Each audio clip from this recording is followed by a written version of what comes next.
aluminum heads at Yep. after a while they'll open up. At 9 o'clock. That's Yeah. what I'm gonna do, take So- that A off. pasture, but. I know But if that you're going 50 cattle in there, I was Miller so I'm down in just West dealing Union that does my work, he Don't kinda even looked at me and, worse you know, cause the He's stud right on the bolts line. sometimes will, of the city limit season. Oh, I'm sure, yeah. you know, they freeze into the freaking Sure. aluminum. About Yep. 30 cows in it, just So- at the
you're right. Go ahead. That takes a long time. And Randy, just for the record, there is no public comment, so No public comment. no. I double checked with that. So how this new technology gonna work? You just let me, Yes, okay, you just tell me when. because we are recording and we are live. Streaming is good to go, so we have 1 minute before we start. Worked out good.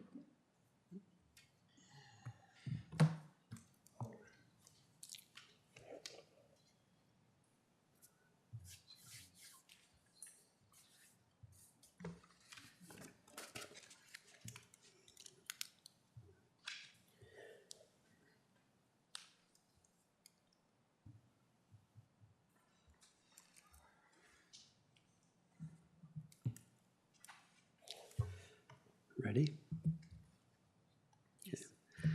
Good morning, Todd County. Welcome to Tuesday, September 19th, 2023, Todd County Board of Commissioners regular board meeting. Today with us, we have Commissioner Denny, Commissioner Becker, Commissioner Noska, Commissioner Newman, along with Auditor Treasurer Gaida, Coordinator Pelzer, and County Attorney John Lindeman. Please stand for the pledge.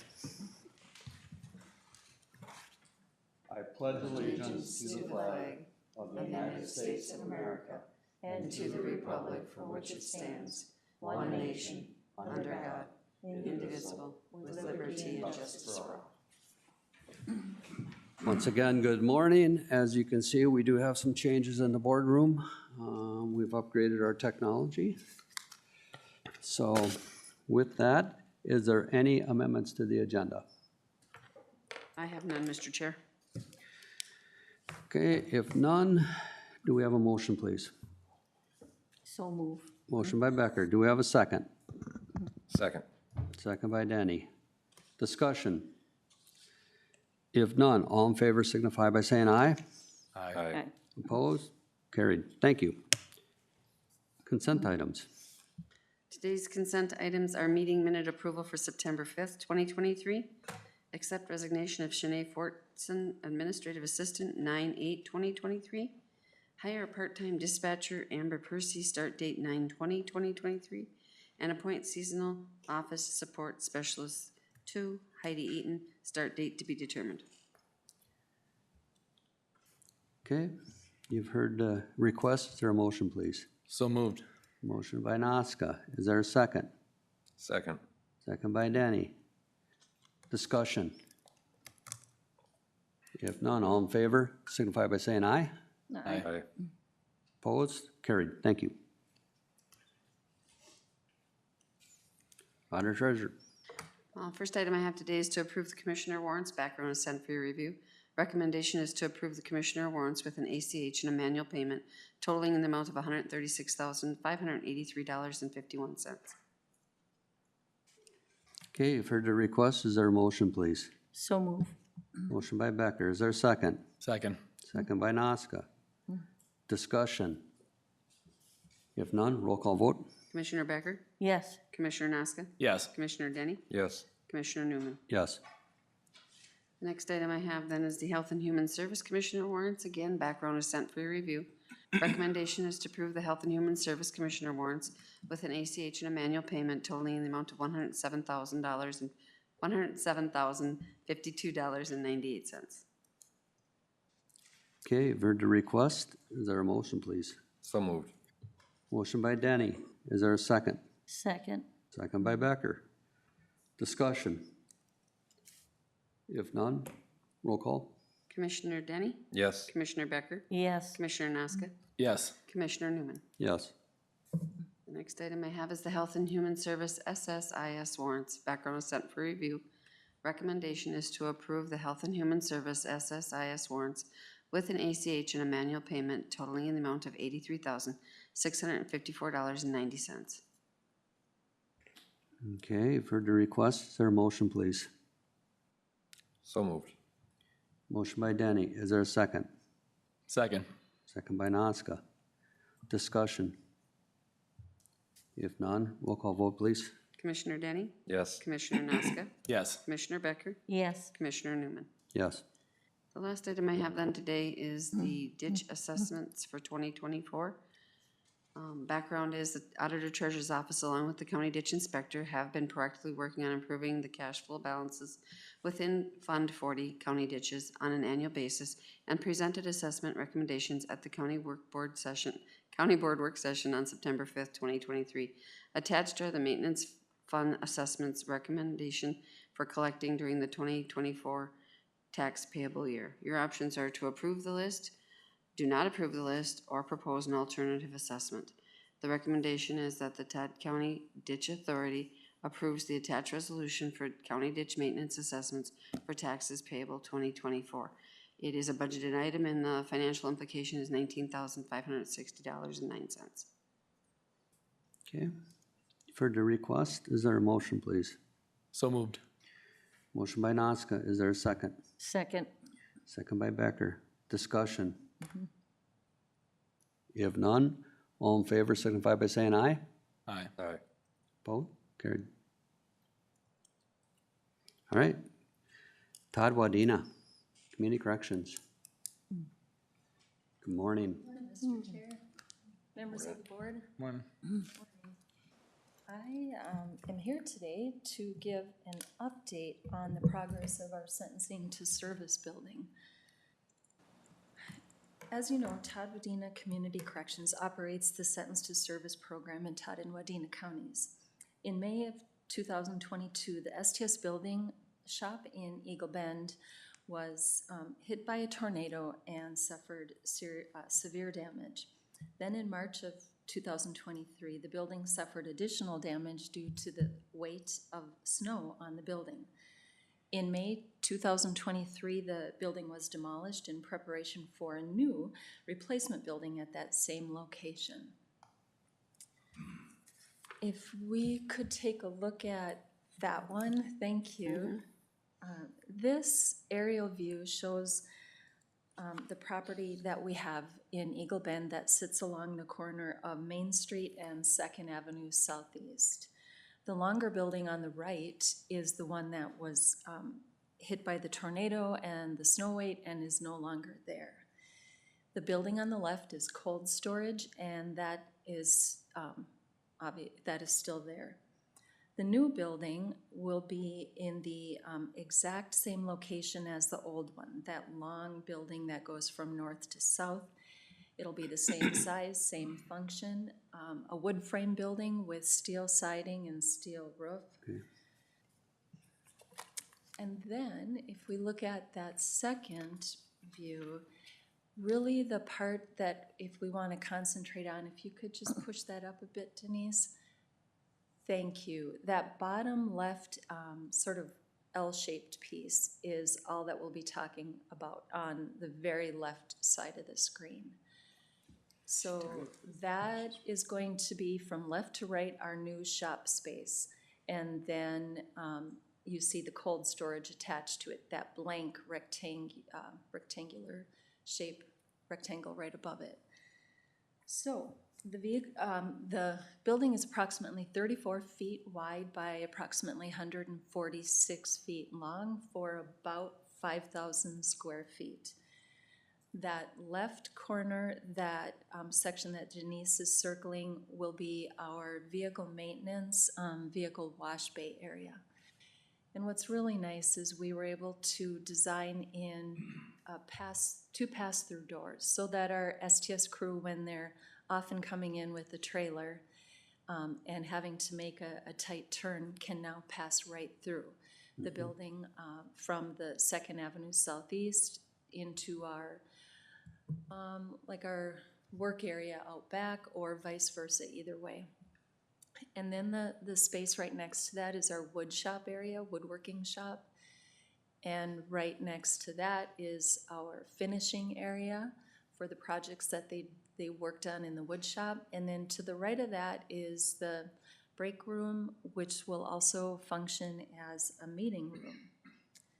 And if there are any questions, Mr. Chair, please jump in.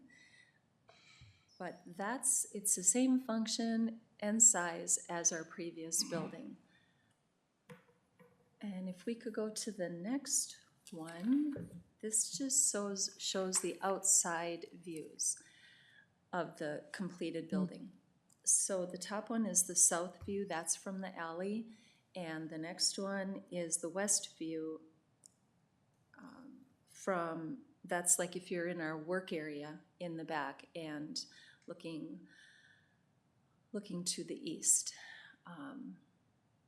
Then the third one down is the north view, and that's the Main Street side. So you can see that we made the plan look like on the right-hand side, our cold storage connected to the new building as it previously was, and we have to redo the front of that cold storage building. So we're gonna try to do that all together, get it to coordinate, match, look nice, and then also have some signage on the front of that building. And then the bottom view is if you're on Second Avenue Southeast and looking at the building. That's primarily where our STS vans go in and out of. And we're not going to put a sidewalk there, we're gonna leave it at bituminous so that we can still park along there, load our projects, things like that. So we've been working with Ringdahl Architects for building plans and help with assistance with bidding. Our final plans have been approved by the mechanical, electrical, plumbing, and civil engineers, and we're waiting for final approval from the structural engineers. We're between 95 to 99% there is what I'm told. Next, we're gonna advertise for bids. We're gonna advertise for bids for 3 weeks in all newspapers in Todd and Wadena counties, including, Mr. Chair, the Osakis Anchor as well, to make sure that we reach as many people as possible. We're also gonna advertise for 3 weeks on Bid Vault, which is an online site for contractors to go for bids. And then we'll have packets available that we can hand out should we know contractors and want to get this into their hands. We're leaving it up to the contractors to start construction either this fall or winter or spring, but at any rate, they have to have the building completed by September 1st of 2024. Okay. And we're happy to report too that Central Lakes College and Staples is letting us use their space again, their maintenance shop space for our crew for this winter. And that is the update that I have. I'm happy to answer any questions, however. Okay. Questions for Kath? Personally, I think it's coming along really well. We as a board spent quite a bit of time designing and wanting, what we want inside and outside and so forth. And yeah, it'd be exciting to get that bid out and get a new building up. And it just goes to show you, government does work a little slow because, Does. 2 years out after a tornado, so. It gets there eventually, though. Yeah. Any other questions? Thanks, Kathy. Appreciate it. Yeah, that was good. Mr. you so Chair, much. if I could just add, Mitch has offered to assist Kathy through the rest of this process with Ryan Odden leaving Wadena County. Mitch is going to be stepping up to the plate, and I'll be available as well, so. Okay, great. Perfect. Thank you, Chris. And Mr. Chair, yes, Chris and Mitch have been extremely helpful, and I'm grateful for their help, and I think we're in really good hands to see this through to the finish line. Okay, great. Well, thank you for the update. Yeah, thank you for the You're update. welcome. Thank you.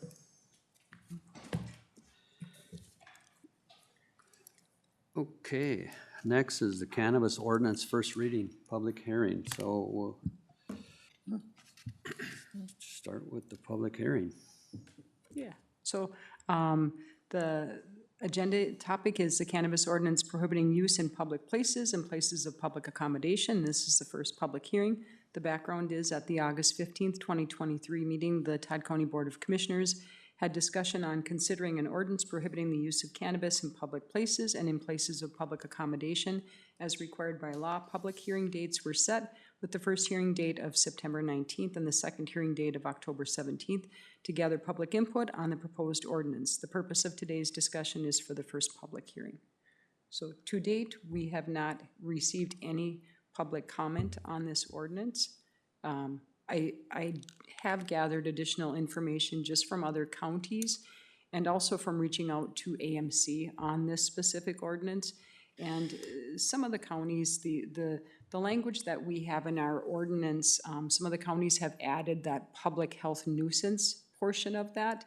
And so I do have that in a draft for consideration for you, and I did share with you, I put at your desks that specific Public Health Act that has the language allowing county boards to add that statute to the ordinance. Some other information that might be of interest is within the public places, some counties have added public recreational places, and they've also added public-owned property. So that might be a little bit helpful to us, which I haven't added it in here, but it's just for consideration. It might be helpful to us because we look at like maybe our fairgrounds or things outside of parks and trails. It might be something that you might want to consider any publicly owned property.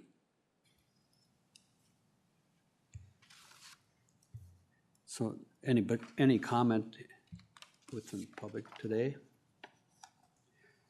So when we were up at AMC, this was kind of a hot topic up there a little bit with the commissioners. And I think the biggest concern was the lack of guidance that St. Paul gave us. They just kind of threw it out there and said, well, you guys deal with it and we'll figure it out. So,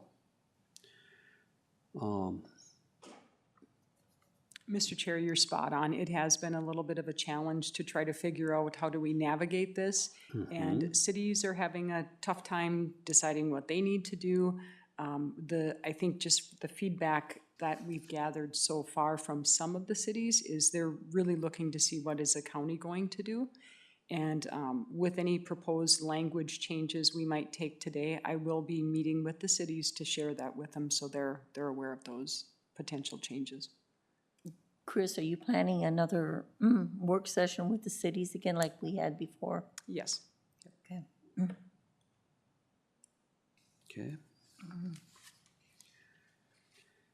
If there's no other discussion on this, we'll close public comment. And we'll look forward to the second hearing on October 17th. Okay. Correct? All right. Okay, thank you with that. Okay, we're going to move on. Ditch Inspector, Nancy.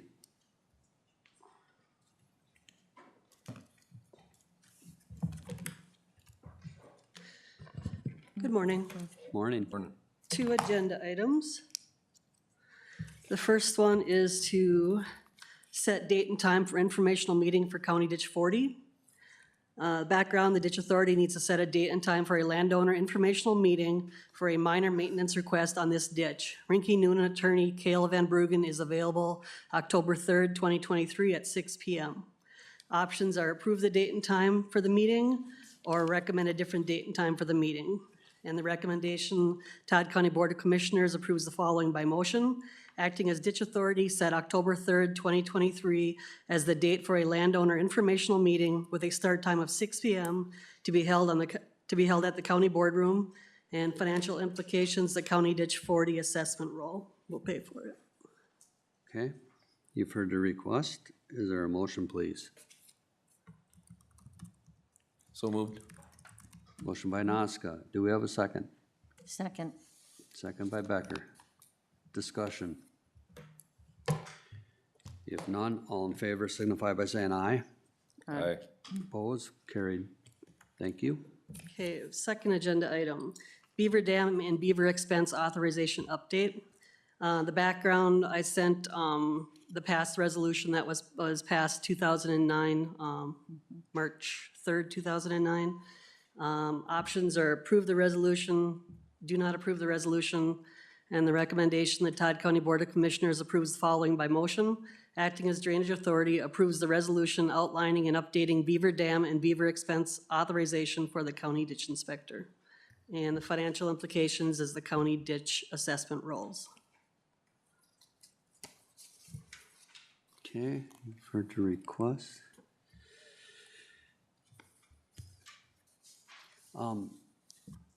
Has blowing up the dams went up substantially because of the cost of explosives? Yes, yep, and I do have an outline of that. So for beaver dam removal, let's see. So, so each charge, okay, let me see right here. Okay, so each charge of dynamite consists of 2 pounds of dynamite, 10 feet of det cord. A fuse and a cap are used to detonate the charges. The contractor charges $35 for each charge used, and that includes his time and labor. They're factored into that price. And then if he has to use a four-wheeler or an Argo to get to the dam, he charges an additional $30. And if he only charges mileage for anything over 40 miles, which doesn't happen very often. And if he does charge mileage, it's $1.75 per mile after that 40 miles. And then beaver bounty increased from $50 to $100 on July 5th of 2022.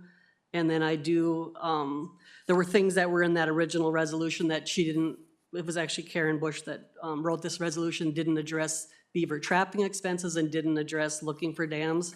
I occasionally will use the sheriff's office to do a flyover with a drone to look for dams, and then occasionally I'll use a contractor that's got an Argo amphibian ATV to search for dams, because most of the dams in Todd County are not walkable, especially where the beaver decide to build their dams. So, and those were not addressed in that original resolution. The original resolution was only for the dam removal expenses. Okay. Any other questions for Nancy on this before we? No. Okay, I'm gonna ask for a motion to approve that. I'll make a motion. Motion by Denny, is there a second? I'll second it. Second by Nazca. Any further discussion? If none, all in favor signify by saying aye. Aye. Opposed? Carried. Thank you. Thank you. Planning and zoning.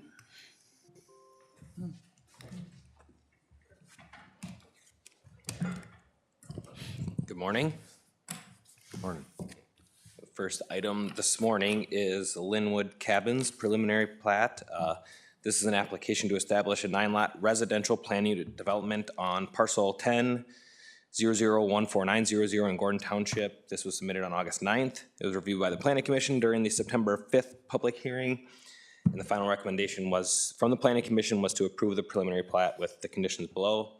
Options are to approve this preliminary plat with the conditions, deny the preliminary plat, or remand it back to the Planning Commission. Recommendation is to adopt the findings of the Planning Commission and approve the preliminary plat with the following conditions. 1, creation of a property owners association agreement including mandatory membership of all property owners with the inclusion of Todd County as a participating member. 2, creation of deed restrictions, covenants, or other instruments in accordance with section 7.16C, part 3 of the Planning and Zoning Ordinance with inclusion of Todd County as a participating member. 3, no additional impervious surfaces shall be allowed within the shore or bluff impact zones. 4, no outward expansion shall be allowed to existing structures. Lot 6 shall be allowed to construct 1 lakeside deck not to exceed 150 square feet. 5, boat mooring site shall not exceed 9 slips. 6, no construction or placement of accessory structures will be allowed within the common space. And 7, the applicant must obtain additional permits and authorizations as required by other agencies, including but not limited to the Sauk River Watershed District. So this is an old resort. There were 9 cabins up closer to the lakefront that they are converting to a residential planned unit development. And the map and the drawing and such should be involved with the packet here. Okay, you've heard the request. Is there a motion? So moved. Motion by Denny. Is there a second? Second. Second by Nazca. Discussion. Only concern I have is we've had a discussion with the county surveyor representing clients, and he represented Raphael on this one. I know he did. I mean, I went through the minutes, and For me, again, I think it's a conflict of interest for the county surveyor, which we're paying $20-some thousand a year, probably 30,000, to represent clients. So that's my concern on this. Sure. I'm in favor of this. The only thing that hurts is this is probably the second oldest resort in Osakis, on Lake Osakis. And I'm assuming that they're not gonna allow any more camping there. It's just gonna be a PUD, correct? I don't know what his plan is for the remainder of the resort, because he has all the trailer homes and campers and stuff towards the back further. I believe he's gonna retain that. I'd assume he'll operate as such. Just wanted the opportunity to sell the ones up in the front. And I can't even confirm that he's gonna sell them right away. He may continue to operate as part of the resort. But I think he's trying to get through that process to be able to sell them if he wanted to start selling them off. Because this, we're down to probably, out of 28, when I was in school, we're probably down to what, 6, 7 resorts? And this will take it down even further, so. Yep. VRBO and such have changed the world of resorts. Yes, it has. Yep. Okay, we have a motion and a second. Any further discussion? If none, all in favor signify by saying aye. Aye. Opposed? Carried. Thank you. All right, thank you. And next is the Tammy Brusowitz request for CUP. This is an application for a conditional use permit to establish a feedlot not to exceed 50 animal units in commercial zoning on parcels 2200129000 and 2200127000 in Staples Township. This was submitted on August 4th. The application was reviewed by the Planning Commission during the September 5th public hearing, and the final recommendation from the Planning Commission was to grant the CUP with the conditions below. Options are to grant the CUP with the conditions, deny this application, or remand it back to the Planning Commission. The recommendation is to adopt the findings of the Planning Commission and grant the CUP to parcels 2200129000 and 2200127000 with the following conditions. 1, establishment of vegetative screening on the south and west sides of the proposed feedlot. Screening shall be maintained to provide screening from all public roads. 2, facility owners must maintain registration every 4 years and remain compliant with Todd County Ordinance and the Minnesota 7020 rules. 3, any future livestock lot or barn construction will be required to be reviewed for compliance by the feedlot program prior to construction or install. 4, conditions of the CUP must be disclosed at all future landowner or real estate transaction. 5, all land application setbacks and Minnesota 7020 rules pertaining to the storage or handling manure must be followed. 6, proposed feedlots shall meet all applicable well setbacks, and 7, that the applicant must abide by all their applicable federal, state, and local standards. So the additional map and other information is involved in the packet here too. Okay, we're gonna open this up for discussion first. Yes, we could. I was up by there last night, and I'm questioning it being commercial land. It's zoned commercial, not zoned ag. And in the commercial part of our book, it doesn't allow for any feedlots. If you look under the commercial use part of this. Right, if you have to go to the first section.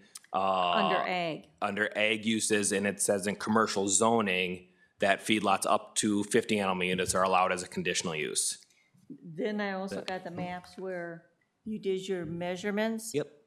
And I see that you measured from the feedlot all the way north to the city of Staples, but the city of Staples owns this park here, so would that not be considered city of Staples? No, that is land that the city owns in the country.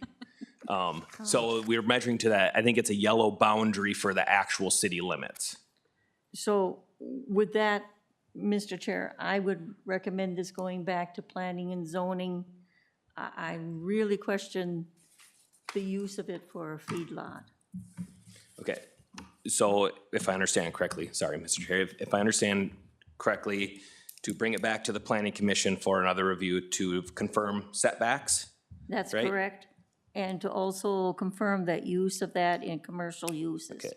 And as a board, it'd be nice to see, and we can look at this later, to actually see where the commercial comes in, where it's residential, and where it's actually ag land, because to the east, it looks like it's ag land.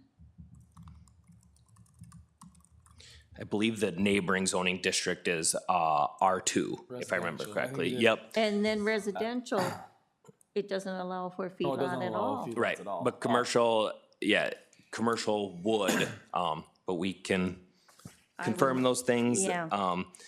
And if I can ask, in your motion to remand it back to the planning commission, if we could have an extension of 60 days on the decision, the first 60 days would be up before our next planning commission meeting. So this would allow us not to run into any 60-day decision issues if we could add that to the motion. We'll add that to the Okay, motion. thank you. Yes. I got a question for you, Adam. I don't have the actual polygon for where the feedlot's gonna go in front of me, but Sure. is any of it inclusive of that ditch that runs through there? Is that? It's included? Or is- all off to the west side. So it would not be proposed at all on that waterway? How, so Dylan worked with them, Dylan Pratt, how to shape that, because originally they kind of had it all along, kind of diagonally along that southern boundary, but the church to the north caused an issue there. They weren't meeting the setback, so they had to significantly reduce the size of it. And then he actually ran through the Minfarm program and created a buffer that being compliant going south to the road ditch and east to the ditch. And what's the acreage, total acreage of the feedlot area? Do you have that? It's, I think, 40,000 square feet, so about an acre. About acres, Yeah. all 50 heads? Yep. 50 head of And cattle. they'll be on, it's a cow-calf operation, they'll be on pasture for summer months, so, yeah. you figure, I don't This know, would maybe just be half the the winter year. months thing? Now, Yeah, and calving. it says to establish a visual screen or whatever Mm-hmm. in there. Is there any requirement that they have to establish that prior to it being a feedlot? We could adjust that condition and require I that think be just established. in the location we're at here, Yeah. to have say an evergreen buffer or something like that Sure. to visually screen that would help quite a bit if it does go through at this point. Well, my opinion is this location sucks. It's not ideal. I'll be honest with you. Because, I mean, there's a church just less than a quarter mile down the road, okay? You got residential's right across the road to the south. You got residents to the east. And if it was an established feedlot and it's zoned commercial, why would we allow cattle in this area? I'm not against it. They can put their cattle wherever they want, but when you start getting into that residential area, that's not a good thing, because if it was established ag land, I wouldn't have an issue with it. But with it being commercial, it's just, and I know there was violations probably prior to her owning it. To the north, there was wetland violations, so it's, I don't know. Can we bring this to a work session on the third meeting to discuss this a little bit more over before it goes through? Because I think there's some things we need to discuss as to, can we deny it? I mean, Oh, legally, right. can we? Yeah. If it is allowed under CUP and they go through all our conditions, can we even deny it? Right, yep. I don't And, know if we can. I don't know With the either. legal side, Right. can they come back at us and say, no, it says we can do this if we meet our conditions of a conditional use permit? And maybe there's other conditions we should look at. Yeah, and maybe we should add more to make it, I don't know. I just don't know. I just don't wanna, I think we send it back to, Yes, send it back to the planning commission, let them decipher it out, because they gotta figure out between that commercial and does it have to be rezoned ag? And what are the Yeah. neighbors gonna think if they rezone it ag? that was initially the conversation we had with the applicant, was looking to rezone it, because they wanted initially more than 50 animal units, or have the opportunity for that. The issue is, I believe, all areas around that are R2. So we'd be creating a spot zone, which our comp plan discourages. So that wasn't the ideal option, and they thought 50 was enough. They don't have a large herd, that 50 was enough, and the ordinance allows for that.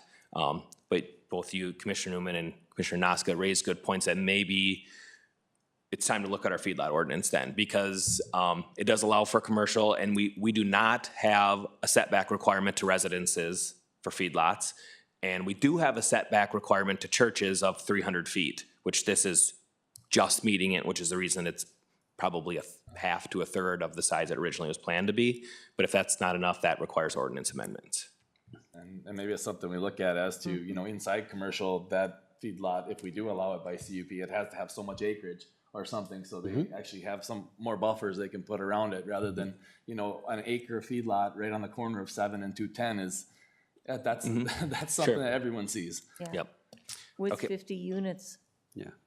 So animal what's the units. recommendation? You want to, Yeah, I will make it as a motion to send it back to the planning commission.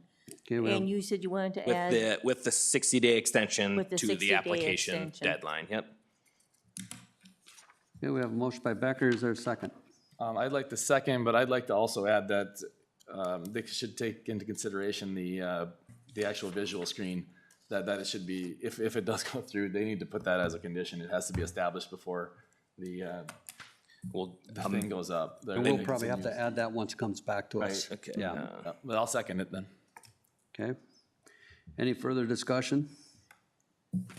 If none, all in favor signify by saying aye. Aye. Opposed? Carried. Thank you. Next. All right, next, David Bontrager, request for a CUP, an application for a conditional use permit for retail sales of building products and fencing supplies on parcels 26001710 and 26001690 in Ward Township. This was submitted on July 17th. The application was reviewed by the Planning Commission during the September 7th public hearing, and the recommendation from the Planning Commission was to grant the CUP with the conditions below. Options are to grant the permit with conditions, deny the application, or remand it back to the Planning Commission. Recommendation is to adopt the findings of the Planning Commission, and grant the CUP to parcel 26001710 and 26001690 with the following conditions. 1, that there shall be no loading or unloading materials within the public roadway. 2, off-street parking shall be provided for all business traffic. 3, storage of supplies and finished products shall be stored meeting all setback requirements. 4, land use permits shall be required for all future construction. And 5, that the applicant must abide by all their applicable federal, state, and local standards.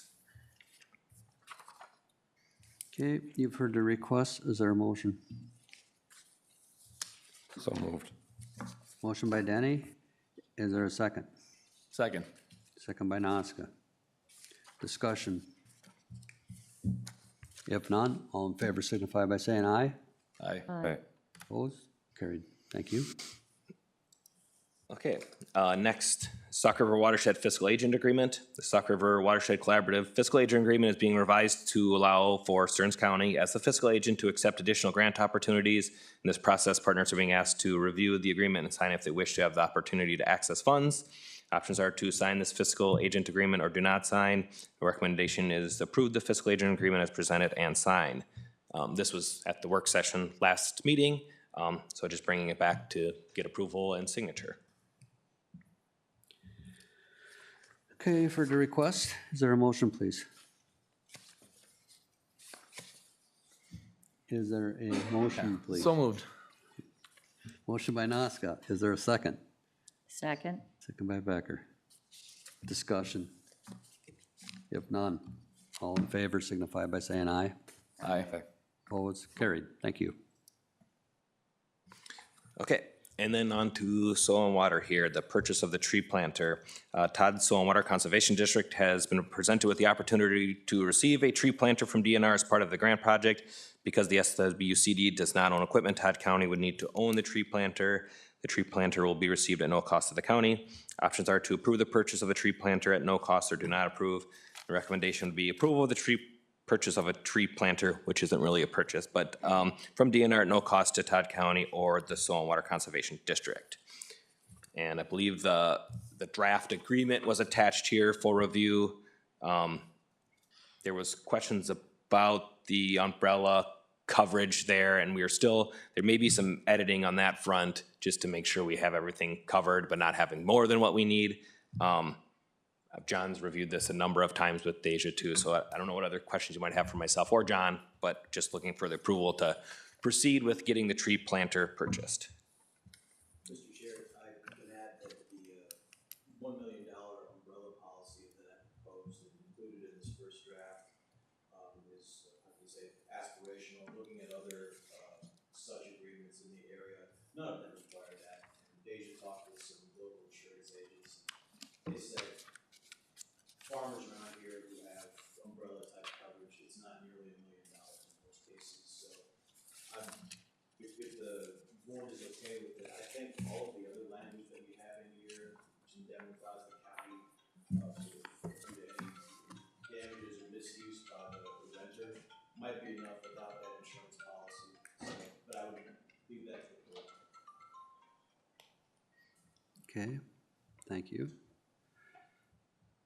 All right. Is there a motion? So moved. Motion by Denny. Is there a second? Second. Second by Nazca. Discussion. I got a question, one question though. What's the total, I understand it's no cost to us, but what is the total cost of that unit? That the DNR is paying? Great question. I actually do have that here. Okay, I just have to find it back. that's okay. It might have been in Deja's email, which I printed the attachments from the email, not the email itself. I believe it was like $12,000 to construct it. $12,000. Yep. I'm just, yeah, I mean, it's not, to purchase a new one, I mean, it's $12,000, so Right. umbrella coverage. Yeah. Yeah, I got it. Yep, Mr. no, I'm good. Chair, if I could. Yep. John, would you just eliminate the whole insurance part, or would you just lower the amount of an umbrella? Mr. Chair, Commissioner Becker, I would just eliminate it in total. The other language that we have, I think is adequate. It very clearly says, look, we're not, you're taking it at your own risk. Okay. Okay. Any other discussion? And this will be stored With Public Works. at Public Works? Yep, Deja's Okay. talked with Lauren about that, and we have staff go out there, meet whoever's picking up, make sure, look it over, whatever, and get agreements signed, take costs or payments or whatever, and then meet them back when they have the drop-off time to review it then to make sure of any damage or whatever, and trying to prevent any of the handing it to your neighbor without returning it stuff, so that it's back to us to look at every time it's rented out again. Okay. All right, we have a motion and a second. Any other discussion? If none, all in favor signify by saying aye. Aye. Opposed? Carried. Thank you. Thank you. Health and Human Services. Good morning, Mr. Chair, Morning. Commissioners. I'm admiring the new technology. It's great. Yeah, that is nice. Really nice. All right, our first BAF to present today is regarding renaming the Health Services Manager position to Adult Services. Some background, at the Commissioners' work session on September 5th, the Health and Human Services Manager job description was reviewed. With the addition of the Child Services Unit, it was proposed to change the Health Services Unit to Adult Services to best fit the services provided in that unit. Your options are to rename the Health Services Manager position to Adult Services Manager, or to not rename the position. It's our recommendation that to rename the Health Services Manager position to Adult Services Manager. All right, you've heard the request. Is there a motion, please? I will make that motion to change the name to Adult Service Manager. Okay, motion by Becker. Is there a second? Second. Second by Denny. Discussion. If none, all in favor signify by saying aye. Aye. Opposed? Carried. Thank you. Thank you. Similar to the first BAF, we have another request renaming the Behavioral Health Supervisor and Waiver Supervisor positions to Adult Services Supervisor. Again, some background, at the Commissioners' work session on September 5th, 2023, the Behavioral Health and Waiver Services job descriptions were reviewed. With the addition of the Child Services Unit, it was proposed to change the Health Services Unit to Adult Services to best fit the services provided within the unit. Your options are to rename the Behavioral Health Supervisor and Waiver Supervisor positions to Adult Services Supervisor, or to not rename. Our recommendation is to rename the Behavioral Health Supervisor and Waiver Supervisor positions to Adult Services Supervisor. Let me add, any of these changes will not reflect an increase in their current salaries. Okay, you've heard the request. Is there a motion, please? So moved. Motion by Nazca. Is there a second? Second. Second by Becker. Discussion. Yes, Jackie, there's no real changes in their job descriptions either as we went through it. I know on work session we talked about it, so they pretty much remain the same. Very similar, the same, just minor grammar changes in the job descriptions. Okay. Any further discussion? If none, all in favor signify by saying aye. Aye. Opposed? Carried. Thank you. Thank you. And with that comes a change to our organizational structure with the renaming of the unit. So we wanted to present that as well. Again, on work session, September 5th, 2023, discussions were held about renaming the Health Services Unit to Adult Services Unit to reflect the changes in the HHS organizational structure. Your options are to approve changing the name of the Health Services Unit to Adult Services or to not approve. It's our recommendation changing the name, which will reflect a change in our organizational structure. Okay, for the request. Is there a motion? So move. Motion by Becker. Is there a second? Second. Second by Danny. That's good. We got it, the effective date 9/8, correct? Correct. Okay. Any other Which should discussion? change till today, Mr. Chair. It should change as it's officially approved today. But I think that's when Chris might have made the changes on her end. Yeah, so we will make that change as well Okay, to today. all right. Thank you. Any other discussion? If none, all in favor signify by saying aye. Aye. Opposed? Carried. Thank you. Thank you. All right. Catherine, Hilltop.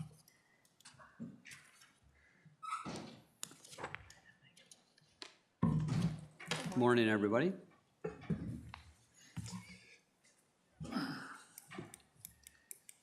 Go ahead.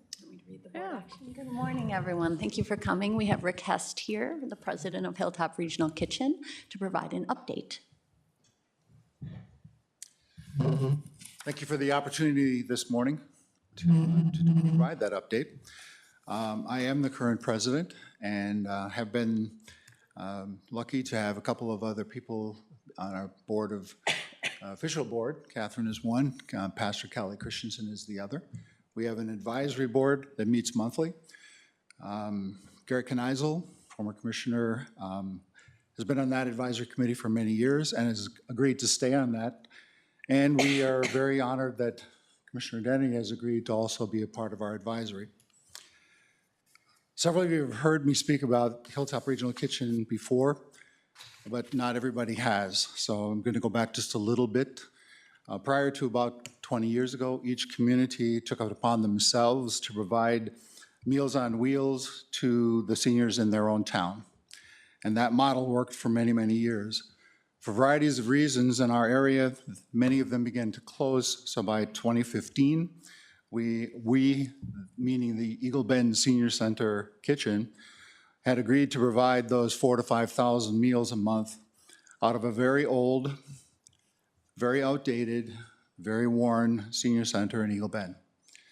We realized that that was capable of doing it in the present, but we knew that that facility was not going to be able to handle any more increases, and we were burning it up as it was. So we invited the 10 communities that were involved to help us dream about a new kitchen. A regional-based kitchen. We had already evolved into more of a regional-based anyway. We've now been open for 5 years.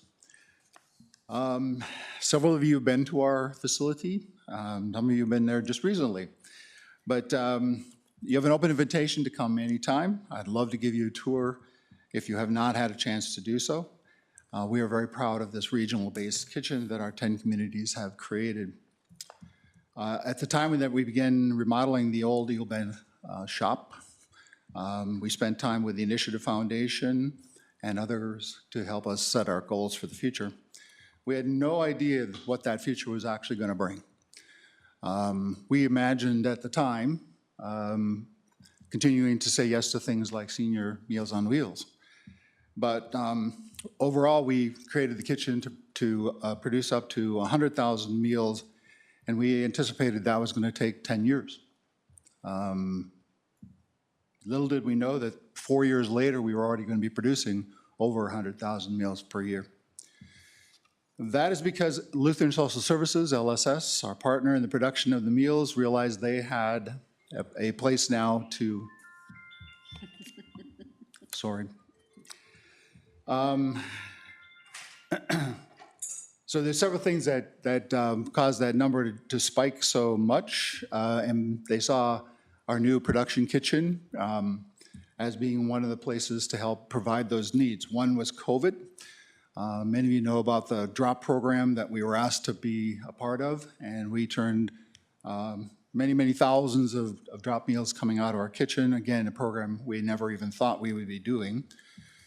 We had a request to work with a couple of Head Start programs on a daycare and preschool. Again, I don't think any of us imagined working with the children's program. We began a new program. There are parts of the state that are not served by any kitchens because of geographic problems. So we started a meal, LSS started a meal, called Meals to Go, where people can order them online or over the phone. And those frozen meals are shipped literally all over the state of Minnesota.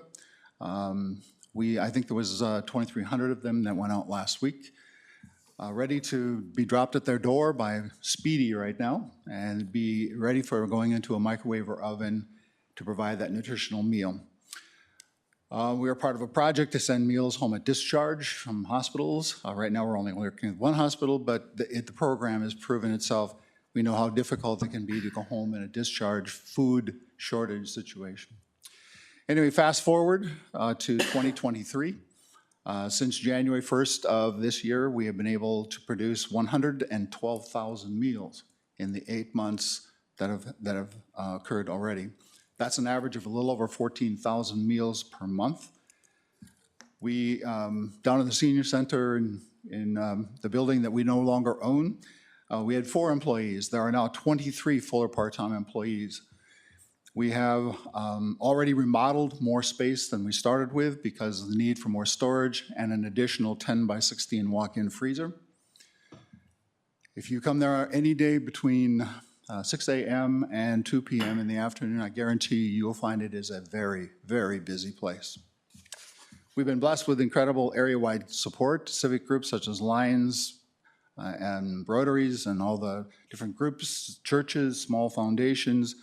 Each of the 10 cities budget for us on a per-person basis. We appreciate the past support that we've received from the Todd County Commissioners. We do some fundraisers. We had a waffle feed just on Sunday that served over 200 people and was very successful. We sent out a letter to supporters that go out probably next month, in October probably, which will tell people about the program. And nearly 1/3 of our budget each year comes in from mostly small donations of people all over, literally from outside of Minnesota, whose relatives or friends, their loved ones, are being served by programs like this one, and they want to help to see that it stays solid into the future. And that support is what keeps us going. So thank you very much for the opportunity to bring you the update on the Hilltop Regional Kitchen and for the support you have given us in the past. I'd be happy to answer any questions if you have any. Okay. Do you have any questions for Rick? Yeah, Mr. Chair, just a question. But how, of a percentage, how many meals actually stay in Todd County now? And because you said that they go statewide. Oh, the vast majority still stay in Todd County. Of that 14,000 meals still stay in Todd County per month? Let's see if I can find my previous. We actually get that on a monthly basis from the LSS person. I've got it through August. So in August, we did 14,162 meals. Yeah. And, you know, it's tough with the waivers because those are some of the meals to go. If you assume the waiver programs about, again, Todd and Wadena County, we serve a lot in Wadena as well. So there were 6,855 waiver meals. Some of those do get shipped outside of Todd County. But the remaining, which would be about, 8,000, is exclusively Todd, Wadena, and some in Morrison since we go to Motley. So it's hard to know. I could figure that out. But of those waiver meals, you're right, Barb, some of those get shipped outside of here. But that would be at most 1/3 of the meals. Okay. Because I know Otter Tail at one point when we were over in the kitchen had talked about wanting to get into the meals. So that's, I was just curious, of the county-wise,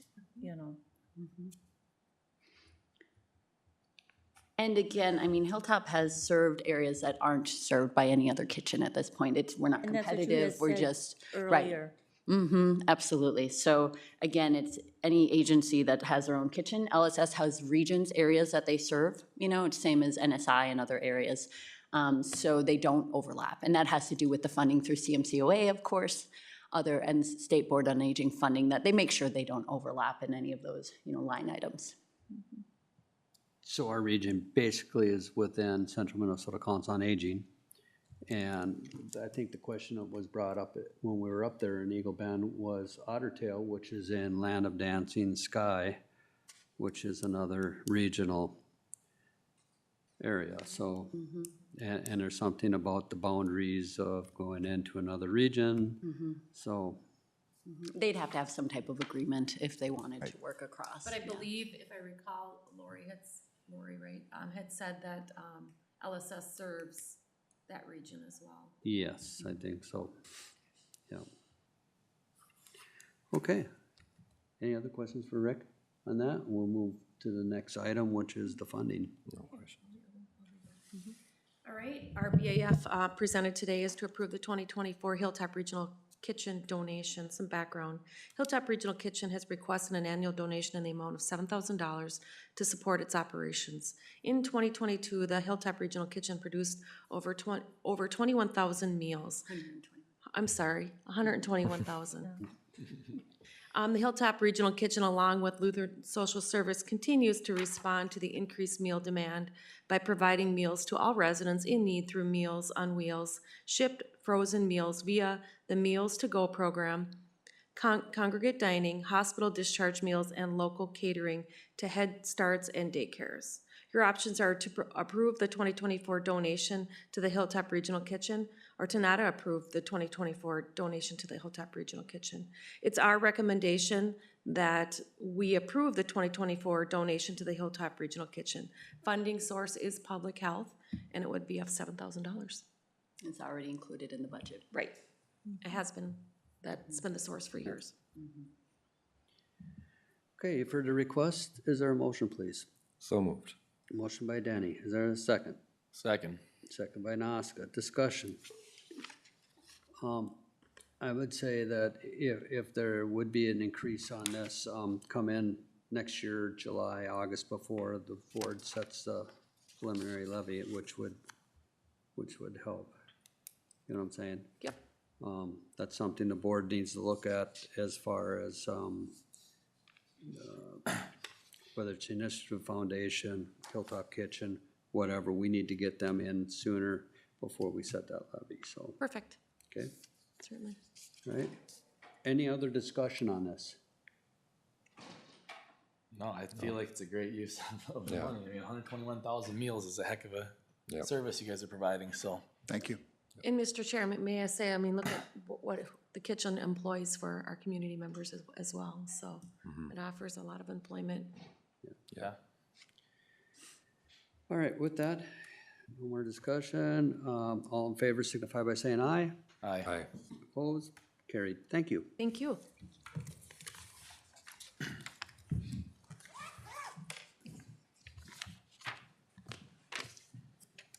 Well, we're down to standing reports.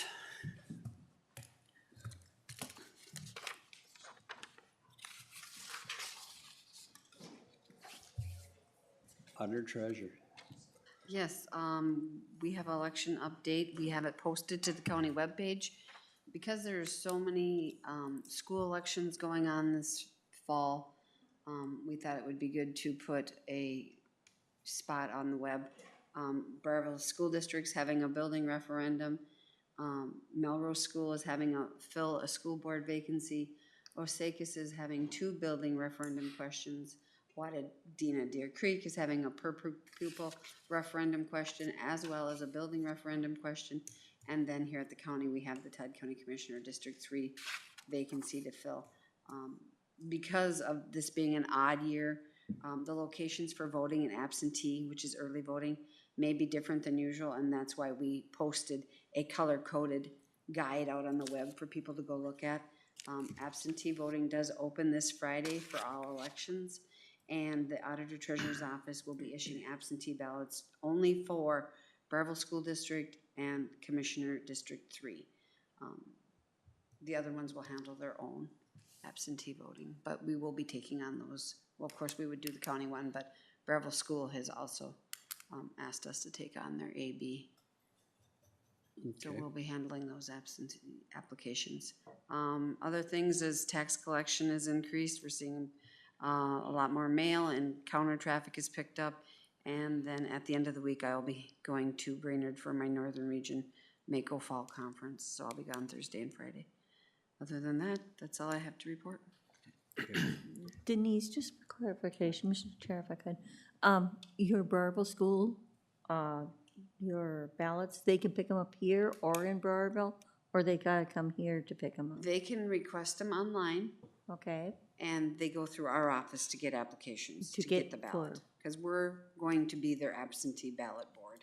okay, So we'll be issuing their ballots out and then processing everything for absentee. But they can go online. Yep. Request one. or come call to the our courthouse. office, And they can call the school too, but the school will school just will refer come 'em. here. Yeah. Okay. Thank you. Yeah, lots of elections this fall, which Yeah. is totally our off year. Yeah, They're throwing us for a loop, but we'll get through it. So Lots of voting. is that on the county Facebook page? It is on the county web. Web The page? county web. Okay, I don't know if she's dropped it to the Facebook, but it's on the web, and then it'll be in the news feed. And then, like I said, there's an actual link that shows color coding of all, Good. what their question is, it would be and where nice to to get, go, and the polling location for that designated school election. okay, it'd be nice to get that on Facebook so you can share Okay. that and get that word out. We will get that out there. Okay. All right. Thank you. County attorney is, you have anything, did John leave anything at all? No, he had to go to court really quick, so. Well, okay. Commissioners report. Commissioner Denny. Yep, since our last meeting there, we had, a Hilltop meeting, and we had our AMC conference. I was unable to attend, but, in light of that, I was able to fill those days with some, meetings with different constituents. As far as some roads and with the drought, we had some beaver issues or whatnot, and then also, there was one bridge concern that they had brought up, so I met with them, and I'll be following up with Nancy and, Lauren today about those. Also had a Todd, we rescheduled Todd County Solid Waste Committee meeting for yesterday morning, and Mike Everly gave us a great update about where they're at on all their, on the building projects out there. And it's just, he's turned that place around a 180 on that. And, Chris McCon was able to give us a little bit of insight what's happening going forward with our bidding, but not much has changed there as well. We're still kind of just waiting, so, that's all I have as of right now. Okay. Mr. Becker? yeah. On the 6th of September, we had a wellness meeting. On the 11th, we had personnel meeting and also corrections that evening. And I was so happy that Kathy came in today with an update of our building. We're getting so close to being able to put it out for bids. It's very exciting. On the 13th, we had department head meeting, and then I attended the AMC over at Arrowwood. On the 14th, I was at AMC, and then that evening, I came back. We had a meeting with the city of Staples with the road that's going to go down. I call it Main Street, but it's the one that's going to go past the Catholic Church and so forth. And that road work, I believe, is going to start in 2025. The southern part of the city of Staples will begin in 2024, but the part the county is part of will begin in 2025. And then we had a wellness meeting yesterday. Okay. Commissioner Noska? The Community Corrections Board was sat there with Barb on the STS shop. Yeah, it is exciting to get it out for bids. Hopefully those structural engineers come back and get it quicker than later. Would be good. That advisory committee met the same day. We also had Todd County Development Corporation met on the 11th with, we discussed the succession plan for Rick Utek. So kind of trying to figure out what the next steps are, candidates for his position, you know, job descriptions, all that good stuff went over. So, and I'm sure it's an exciting time for Rick. You know, he's finally going to get to enjoy a little more time away and get his retirement, but it sounds like he's willing to help out a lot in the transition process of the new hire. So that's encouraging. Other than that, I really don't have a lot that hasn't been said. Okay. Well, on the 7th, I had Central Minnesota Council on Aging. The 11th, I had personal meeting. The 13th, department head meeting. We walked through the expo building before hockey takes over. Also went up to AMC at Arrowwood on Wednesday, Thursday, and Friday. And on Thursday, we had a good discussion about PERA. They were showing the charts. What's happening with PERA right now is that you have a lot of law enforcement taking early retirement. There's, you know, mental health is really starting to take its toll on, and there's not enough people coming in to subsidize that PERA. So it was really interesting. I thought it was a really good session. AMC does a really good job. It was good to get along, see a lot of the other commissioners from the other 87 counties. So next one will be down in the cities, so after that. Yesterday had solid waste. We are still waiting for our permit from the MPCA to move that project forward. I think we got, they're gonna get the bids out for that cover. And the only thing we can keep doing with solid waste is keep hoping that MPCA frickin' finalizes that permit so we can move forward, get that thing out for bids and get the ground broke and get it moving. So that's all I got. And we'll turn it over to the coordinator. Thank you, Mr. Chair. Many of the meetings that you mentioned, internal committee meetings, I attended as well, so I won't go through that list. But I did on September 6th, I did attend the Lake Chaminade pre-construction meeting. So I was able to just kind of hear about when they're going to start that project, which they're looking at starting, if everything goes as planned, they'll start right towards the end of September on that. And I also was able to clarify from our last meeting with the Morrison County Administrator that the $200,000 payment will be approved at their board meeting on September 26th and check issued shortly after that. So just an update on that. I also attended the AMC conference. It was a good conference, lots of good sessions to take part in. And then just a reminder that we do have the Justice Center work that did start this week, so you'll see big cranes and lots of, you know, equipment and stuff around the facilities, and I think that project is due to be done towards the end of November. So, yeah, Okay. that's all I have. Thank you. Is there anything else that needs to come in front of this board and be discussed? If not, I would entertain a motion to adjourn for the month of September. So moved. Motion by Noska, do we have a second? Second. Second by Denny. Discussion. If none, all in favor signify by saying aye. Aye. Aye. Opposed? Carried, thank you. Okay, we're adjourned. We'll start the work session quarter after. Give us a few minutes here.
We got an email back from that Cliff Shirk about saying that it's Ready, being Freddie? reviewed, but nothing. We are ready. All right. Right. Okay, we're gonna start the Tuesday, September 19th, 2023 work session. On the agenda, first is the 2024 county fee schedule discussion. Yes, I am bringing forth at the next board meeting the fee schedule to be updated, and I just wanted to go through. We did our preliminary sending out emails asking everybody for their information, if they had any changes, any requests, anything new to add, or maybe even delete. And some of the responses we got back, just so you know, the whole attachment is listed on here. I mean, I won't go through everything, but it's all there. Public Works, just so you know, the majority of their fees are based on cost supplies at the time of procurement, and they're not set dollar amounts. So you won't see a lot of Public Works items on here. HHS has sent us significant changes, and that's due to a lot to that public health, home health care going away. So they removed those sliding fee scales. They also removed the CTC sliding fee scale that they haven't provided that service in years, and it just was left on there in error. So we did a lot of cleaning up. Chemical dependency has been renamed to substance use disorder, and Rule 25 assessments are now comprehensive assessments. So again, language cleaning up, using the right terminology. We've added also post-placement assessments under step-parent adoption section. Their food, beverage, lodging should have read food, pools, and lodging, and then just minor word changes for clarification purpose. The sheriff's office had no changes implemented from last year going into, or from this year going into 2024. Solid waste, you'll see there highlighted, there is a significant portion change. Just under the new regime out there with Mike, he's really cleaned up a lot of things, and so we highlighted that so you could see it, and I won't go through all of those, but a lot of things like maybe now being more detailed as if there's like large tires, small tires. You know, it used to be just tire. Well, is that a tire off a four-wheeler or is it a semi-trailer tire, you know? So he's cleaned that up quite a bit too. And then just in general fees, we eliminated the election setup fee. That used to be like $1 per ballot, because now we're anticipating that the cities and townships will engage with that agreement that we're coming forth that the state's provided us money. And so we're streaming that money that we're getting from the state back down to those entities. And so we don't feel that we should be charging them if we can stream this money flow down through them. So we're eliminating that. But we are adding something new. We're adding a standard data report generation fee of $50. And the reason we do that is we do have the standard fee on here for research, but because of the election world and a lot of this data practices that we've been asked to research, there was no category in there that specifically touched that, because we get anything from election research. We had a gentleman that was going to court, and he needed all of copies of every check that he paid his taxes on back like 15 years if we could get it. So that gets very intense, and there was not an actual just a fee that we could implement based on the one we had out there. Planning and zoning had submitted no changes to us. And then some other topics we asked Commissioner Newman about parks and trails, and never heard any back from them. So that has not been implemented on here. But if there was anything else that you wanted to look at, we could look at that now or review it before we bring it to board. But I just wanted to present this today so you see that we've done our due diligence reaching out to the department heads, and they've done their due diligence getting the information back, whether it's just language cleanup, adding stuff, deleting stuff, renaming it, just so we're prepared so the 2024 fee schedule goes out correct. Any questions? The research fee, what's the actual cost? I mean, was that per hour? Well, the research fee that we currently have on there is, how does that go? It's based on, maybe you remember, based on hourly wage. Yep, so Mr. Chair, when we do research fees, it has to be based on the lowest paid capable person within that department. So that fee can waiver a little bit. But it has to be on the lowest paid capable person to do that work. Okay. Any other questions?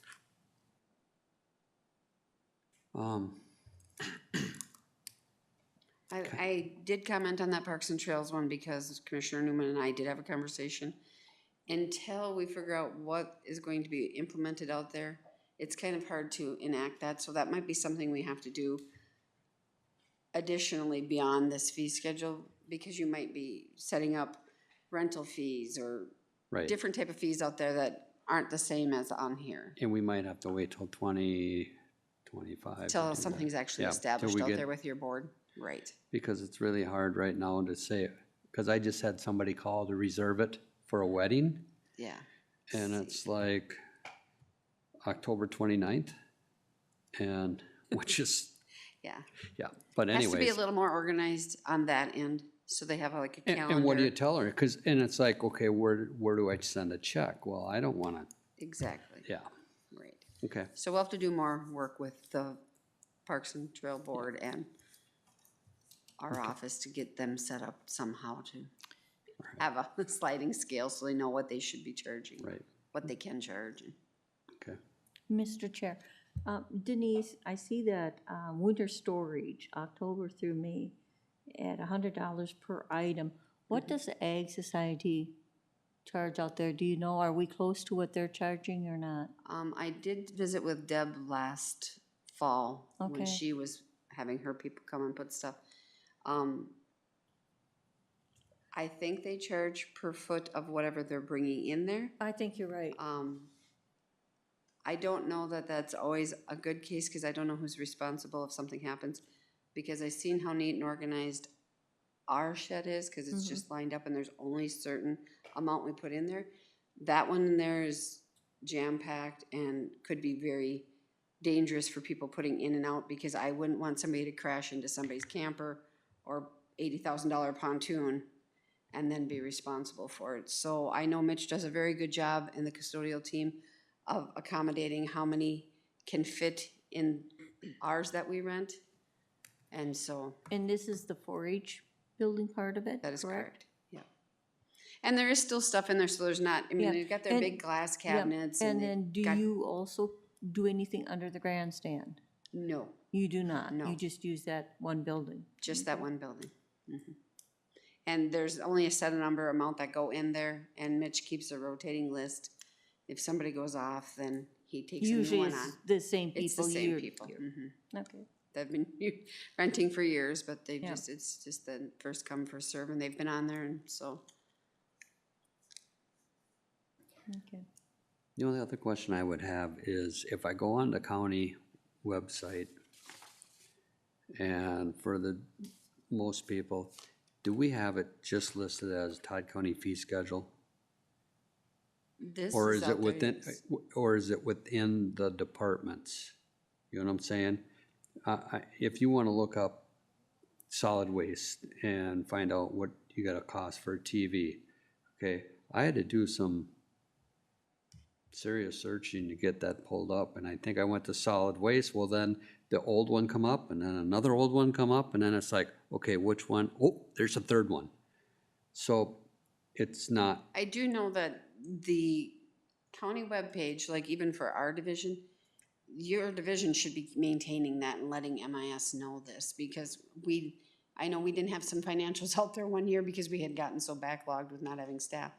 And then we went out there and we added like 3 years of financials that we had missed. So the department should be keeping that up as well, and maybe Chris has found but something. you know what I'm saying, for the general public, for shopping purposes, you know, to find out what stuff costs, it would be easier just to put the Todd County fee schedule under one label, and then you just scroll down and you find what you're looking for, and then you can print it off.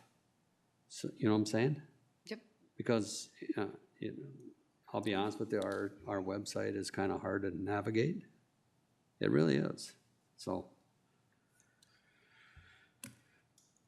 Yeah, any other questions? Okay, all right, thank you, Denise. Thanks. Now comes the fun one.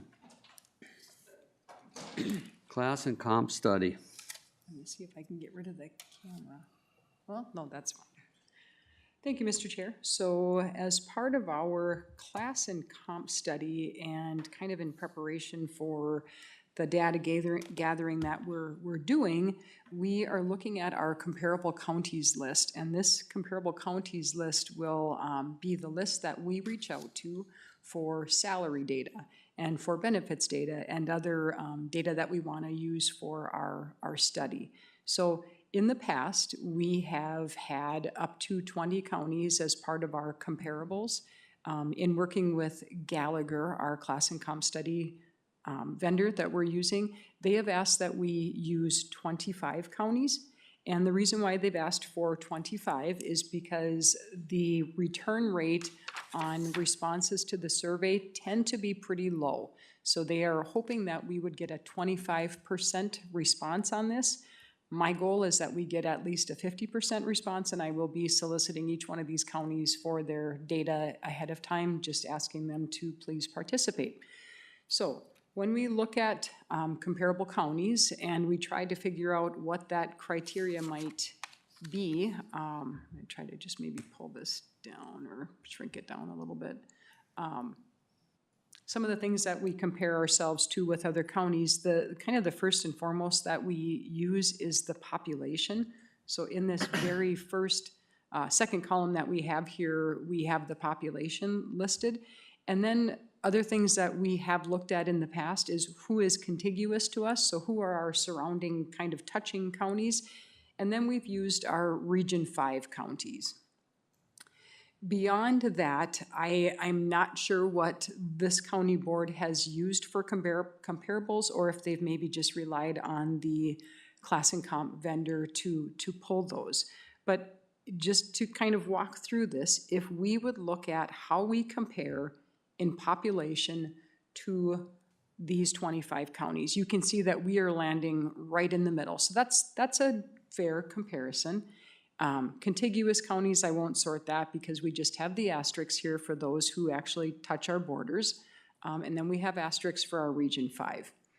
If we compare these counties to a median household income,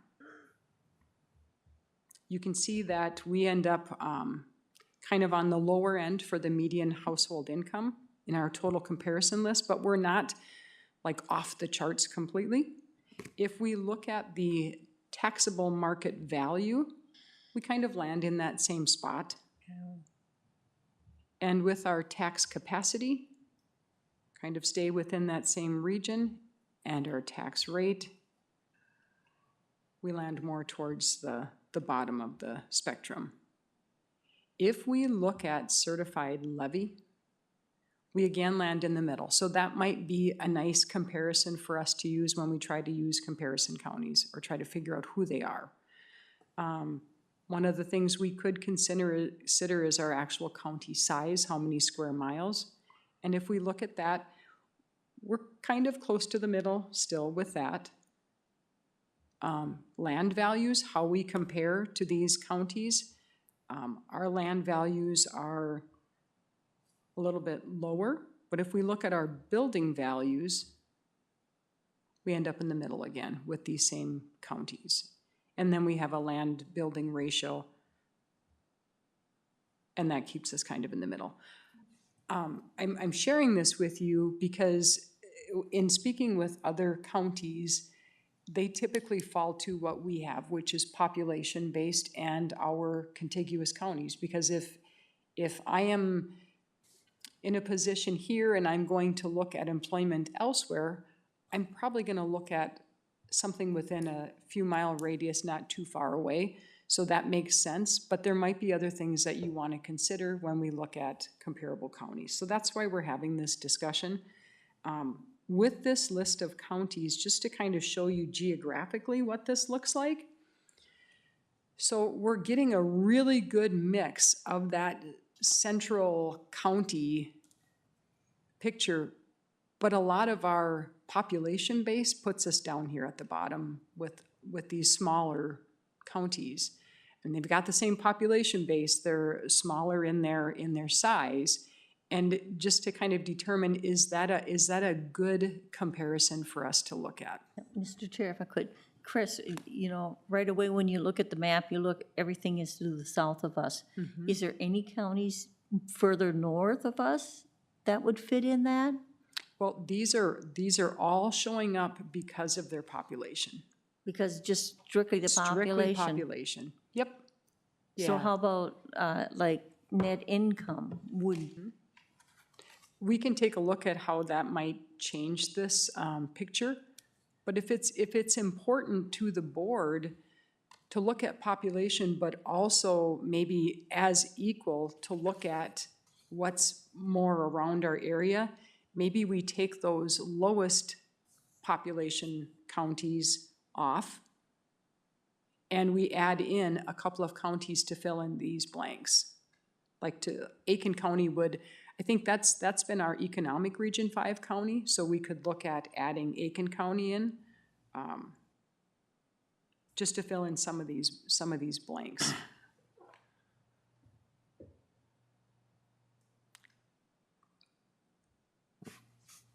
I thought maybe Commissioner Noska had a thought.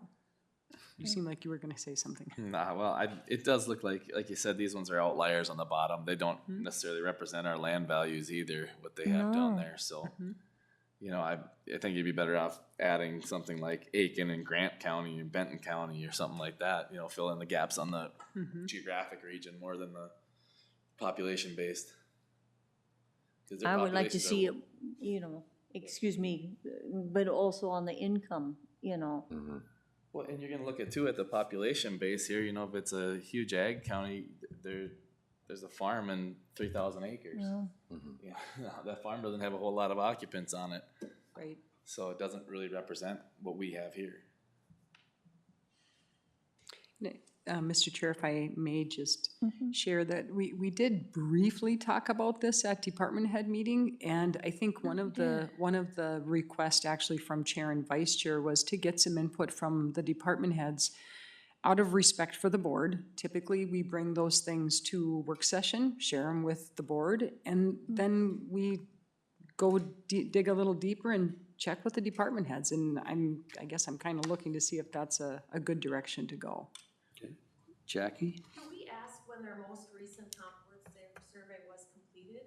Because, it's great to have 25 counties to pull from, but what was their most recent survey? If they're anything like us, then it hasn't been recently.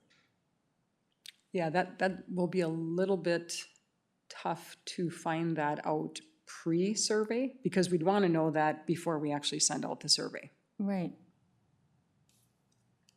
which is absolutely something that can be done. It's an easy enough to reach out to them.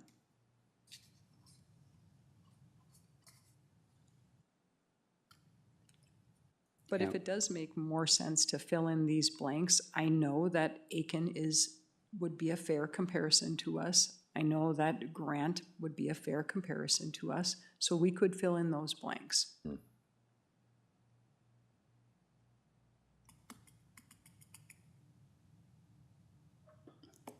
Thoughts?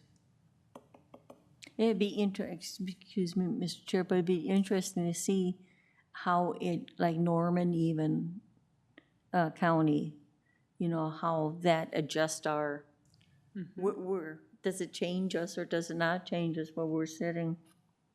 Yeah, The border counties. yeah. Border counties are gonna change. Change quite a bit, I think. Mr. Chair and Commissioners, would it be helpful if after this work session, maybe a group of us department heads do get together and kind of talk about the different components of this and what would make sense? My question would be, if they're only getting 5% back, 25, Mr. Chair, sorry about that, 25%. 25% they get back? Yep. Okay, so you get a quarter of these. We have no idea who are gonna answer us back. So we could add other counties, and they might not answer us back. That's correct. So,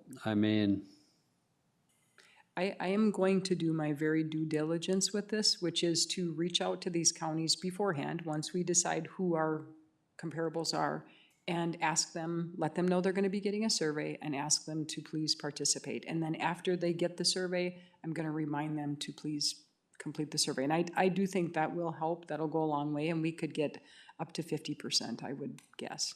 Yeah, because you get out in that Grant, Traverse, Stevens, Big Stone, I mean, their population, you're talking 6,000, 8,000 residents. So I mean, you're not talking a lot of people. And their land values out there are crazy, and, you know, per acre, so. You know, even Candy, Ohio, if we look at that, you got Wilmer. And, As a comparison, if I can get to this, just to kind of show you, so when we did the Springstead study, these are the counties that we used. I'm just gonna zoom this out a little bit just to help the visual. So that's what you use for Springstead, and that really did kind of do that center, more centralized area.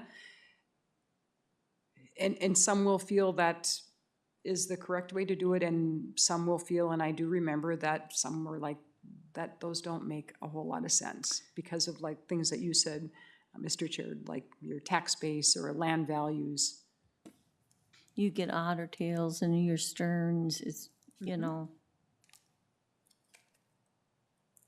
Yeah, and looking at like Stearns or Otter Tail, But- they are counties that, you know, they're contiguous to us, so there is always that opportunity that somebody may have employment here and seek employment there, or vice versa. So it's good to know what they're doing, and it's good for them to know what we're doing, but size-wise, we don't compare. It's interesting on this study where they left Candy, Ohio out, why? That's interesting to point out. and the other thing you look at too is the commercial revenue. Yeah, You know, what Otter Tail has for commercial revenue compared to, you know, us or Douglas, what they have for commercial revenue. Morrison, same way. Stearns. So I think what I'm hearing is when we are, you as a board are in agreement that we do need to have our contiguous counties. We want to maintain that and maybe have a broader scope of those and maybe get rid of some of the farther southern counties. Does that make sense? it would be interesting to take some of those, the southern counties out and put a few of the northern counties or, you know, more of the area counties and see what it actually does to that chart. You know, how it moves it. Okay. The hope would be that I gather that data that you request and this come before the board at the next board meeting as a board action. And if we still need to gather more information after that, we can hold on taking that action. Okay. You gonna bring that to personnel or something so that we all have a chance or put it out so all the commissioners got a chance to take a look at it? Yes.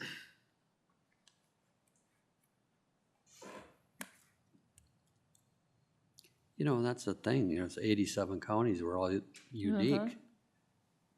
We really are. On the human services side, some of those counties have combined into Western Prairie plus Traverse. Yes. So, and their unions have also merged in those counties, so you may pull one county, but you're really getting a broader spectrum of counties on the human services side as Yep. well. That is correct. Yeah. And that's, excuse me, Mr. Chair, but that's so true, no matter what department you're looking at, it's going to make a very big difference on how, yeah, they react to different departments. Yeah. So lots of data to kind of look at, but just giving some options and giving it some insight into how we can look at what our comparables truly are. And I will make those adjustments and bring those to personnel, and we'll see it at the next board meeting. Okay. Right. Anything else? All right, we'll declare the work session over. Thank you all.